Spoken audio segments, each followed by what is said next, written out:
Recently, I have been more involved in mentoring young women and other women in my community. When I got into the insurance business in 1976, there were no women, certainly not in management roles. They were service maybe, very entry level, but never in management roles. And so it wasn't unusual for me to go to an insurance event and be the only woman in the room. And although some might think that's a great place to be, it's not a comfortable place to be at all. It's very daunting to walk into a room full of men and know that you just really don't belong. Now, having said that, in the 70s, the one thing I was pleased about was most men were pretty good about it.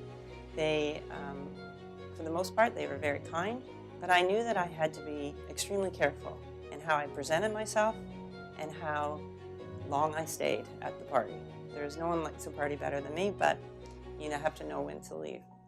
So I could work a room like no tomorrow, and then I would be out of there.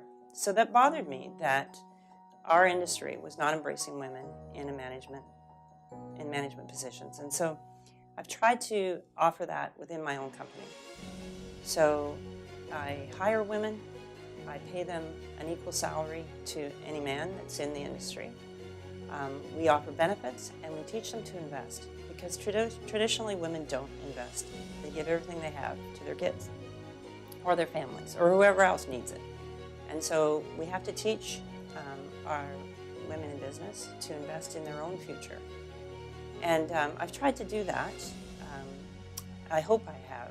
I had some pretty strong women that mentored me. My mother, Ethel Rita Morrison, was a registered nurse, but she was also a very strong woman.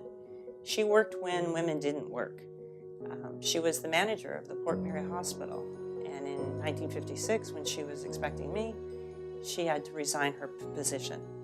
And she never wanted to see that happen to other women. So she taught all of my sisters and I to be strong, to have careers. It wasn't good enough to just go through high school and not have a goal in mind. So all of us became professional women in some capacity, and all of our daughters have done the same. And so I like to share that in my own business with the women that work here and in the community, if I can. So helping women get started, I have an open door policy for them to come and talk to me. Women leaders are very different than men, I think. Not that I have anything against men that lead as well, but you have to surround yourself with men that support women too, and I've been lucky to do that. Both my father, Stuart Morrison, and my husband, Ken Nichols, are very strong supporters of women in business and respectful, and I think that's very important. I had the opportunity to speak at the International Women's Day event that Ali Marquez from Twine and Twigs held. And she asked me if I would come and speak, and I said, well, I don't know what I would say, really. I don't have anything to share. And she said, Marlene, every time you come in the store, I learn something more about how to manage my business better. So I just simply told my story, and I hope it helped. I hope it helped the women that came that night.